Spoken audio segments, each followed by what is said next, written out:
Are you still overwhelmed by the gazillion buttons on your camera? Or maybe you just purchased a professional digital camera for your product photography and you need a helping hand. Then this video might help.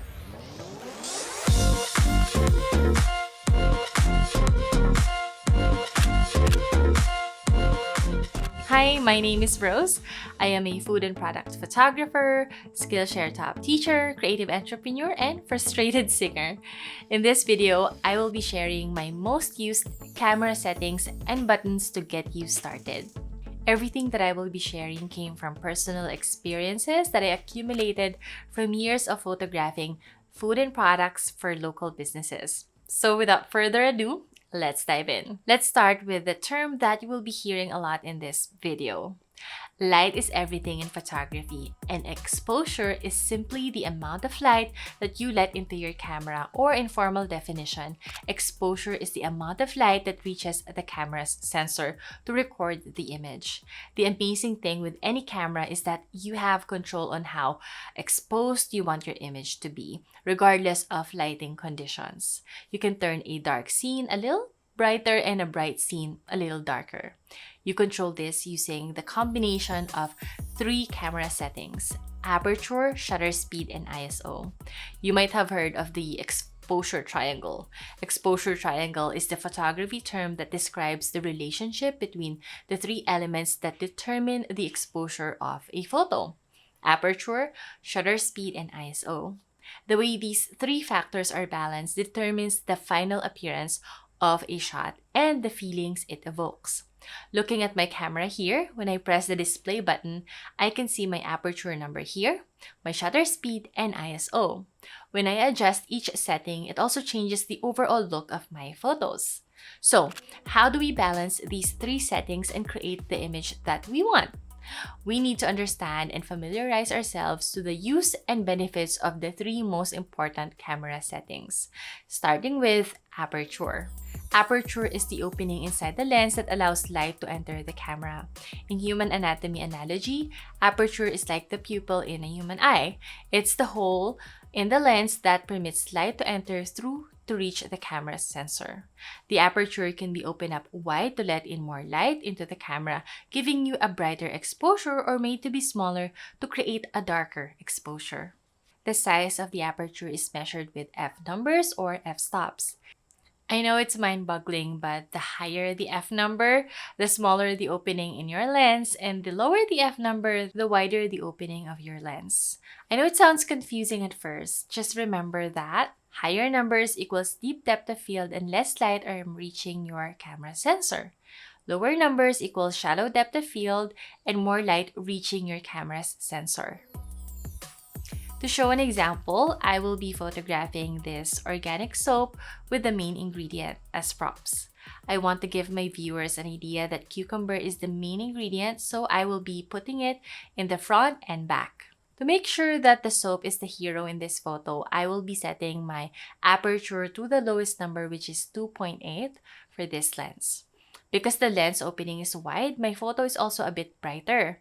I will just adjust the other settings so I have a more balanced exposure. If you will notice, I am getting a shallow depth of field, meaning the background looks closer to the subject. And because of my aperture settings, the background and foreground are blurry, while the subject is in sharp focus. Observe what happens when we change the aperture settings to a higher number or smaller lens opening. Our image is getting darker, so I will be adjusting the other 2 settings. As you see, we are getting a deeper depth of field. Our background looks farther. Our background as well as the props are also less blurry and more in focus. Here's the 2 photos with different aperture settings to show you the difference. Next setting is the shutter speed. Shutter speed is the setting responsible for capturing movement. Fast shutter speed can freeze movements that can often lead to extraordinary details that the human eye wouldn't normally catch. A slow shutter speed, on the other hand, will create a motion blur in a moving subject. This effect gives life to the movement. If the aperture is like the pupil in a human eye, then the camera shutter is like an eyelid. Light can only enter while it's open. The shutter speed refers to the length of time that this shutter is open for allowing light to fall onto the camera sensor in order to create an exposure. Shutter speed is measured in seconds or, more often, in fractions of a second. For example, when you see 1 over 400 or 400 in your settings, it means that the shutter is open for 1 over 400 of a second.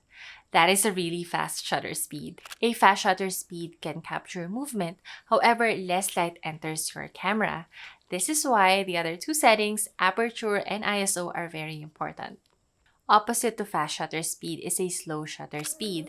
When you see a double quotation mark after the number, for example, 4, this means that the shutter is open for a whole 4 seconds, which is a longer period of time, so more light enters the camera. This is ideal for low light conditions if you want a brighter image, but you need a tripod if you want a sharp image, because even the tiniest movement can result in motion blur. To show an example, here are photos using slow and fast shutter speeds. In the first photo, I wanted to freeze the moment when the honey fabulously fell into the soap, while in the second photo, I wanted to create motion blur. In the first photo, I set the shutter speed to 1 over 400 of a second. It is a fast shutter speed that will let you capture motion. In the second photo, I set the shutter speed to 1 over 30th of a second, which is a slower shutter speed. It lets in more light and allows for a brighter image, but anything that's moving can result in motion blur.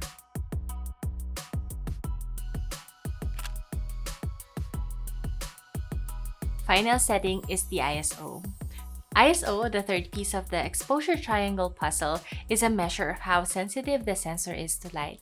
The higher the ISO, the more sensitive your camera sensor is to light, and the more sensitive the sensor, the brighter the image. On the other hand, the lower the ISO, the less sensitive your camera sensor is to light, resulting in a darker image.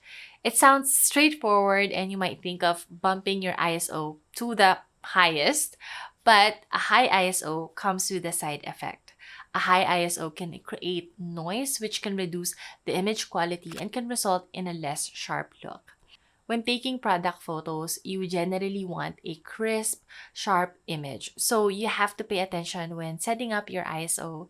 For example, these photos look the same at first glance, but when you zoom in a little, you'll notice that the one captured with a higher ISO looks grainy. From afar, the one with a low ISO looks sharp and a bit three-dimensional, while the one with a high ISO looks a bit flat.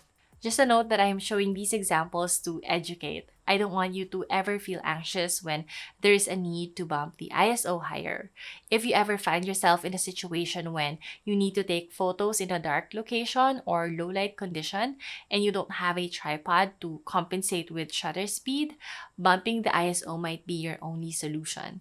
The good news is technology on cameras and even smartphones continue to advance, so your camera might be able to capture minimal noise even with a higher ISO setting.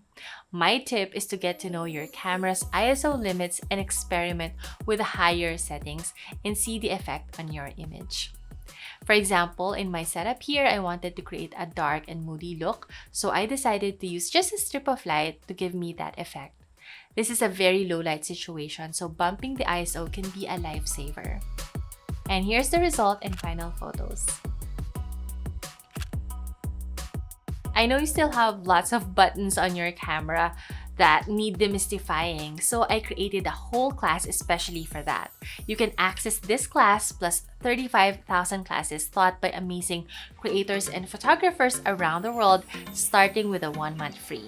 I added a 30 days free link in the description below. My top tip is to learn one setting at a time. I use manual mode 90% of the time, and I encourage you to really practice it.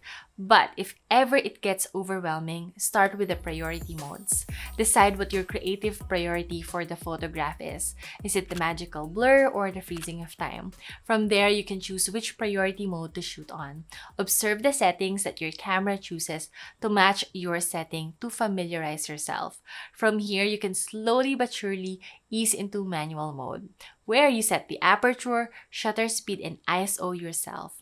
Before you know it, operating your camera and shooting in manual mode is second nature to you. That is it for this video. If you have any questions or if you tried any of these tips, please comment below.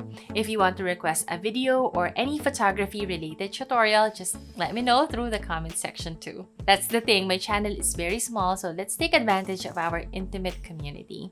You can help me too by liking and subscribing, plus you'll be the first to know when I upload photography videos and tutorials. I hope you enjoyed all of that, and I hope to see you in my other videos. Bye!